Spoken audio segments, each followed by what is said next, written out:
അപ്പൊ തുടങ്ങാല്ലേ? ഈ blue print എന്നുള്ള വാക്കോ ബ്ലൂ പ്രിന്റ് പ്രഖ്യാപിക്കുന്നോ ഞാൻ പറഞ്ഞിട്ടില്ല. മേയർ എന്നുള്ള നിലയ്ക്ക് ഒരിടത്തും പറഞ്ഞിട്ടില്ല. ഈ സോഷ്യൽ മീഡിയയിലൊക്കെ ബ്ലൂ പ്രിന്റ് എവിടെ ബ്ലൂ പ്രിന്റ്, ഞാൻ മേയർ എന്നുള്ള നിലയ്ക്ക് ഞാൻ ഒരിടത്തും പറഞ്ഞിട്ടില്ല. രണ്ട്, പ്രധാനമന്ത്രി വന്ന് വലിയ വലിയ പ്രഖ്യാപനങ്ങൾ നടത്താൻ പോകുന്നുവെന്നും ഞാൻ ഒരിടത്തും മേയർ എന്നുള്ള നിലയ്ക്ക് ഒരിടത്തും പറഞ്ഞിട്ടില്ല.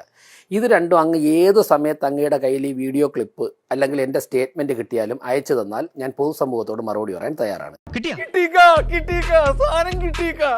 അടുത്ത 45 ദിവസം ഈ ടീം ഇരിക്കുന്ന ടീം 101 പേര് നമ്മളെ ടീമും മറ്റവരെല്ലാം ഇരുന്ന് വാർഡ് തലത്ത് ഒരു ബ്ലൂ പ്രിന്റ് ഉണ്ടാക്കും. എന്താണ് 5 കൊല്ലം വാർഡിൽ ചെയ്യേണ്ടത്, അതുപോലെ തന്നെ നഗരത്തിന്റെ ഓരോരോ പ്രശ്നങ്ങൾ എന്താണ് 5 കൊല്ലം ചെയ്യേണ്ടത്, ജനങ്ങൾ മുമ്പിൽ വെച്ച് ജനങ്ങളുടെ ഒപ്പം അവരുടെ അഭിപ്രായം എടുത്ത് ഈ പ്ലാൻ ഉണ്ടാക്കി ആ പ്ലാനിന്റെ പ്രഖ്യാപിക്കാനും അതിനെ അനൗൺസ് ചെയ്യാൻ പ്രധാനമന്ത്രിജിയെ ഞങ്ങൾ വിളിക്കും. അദ്ദേഹം ഇവിടെ വന്ന് അത് പ്രഖ്യാപിക്കും.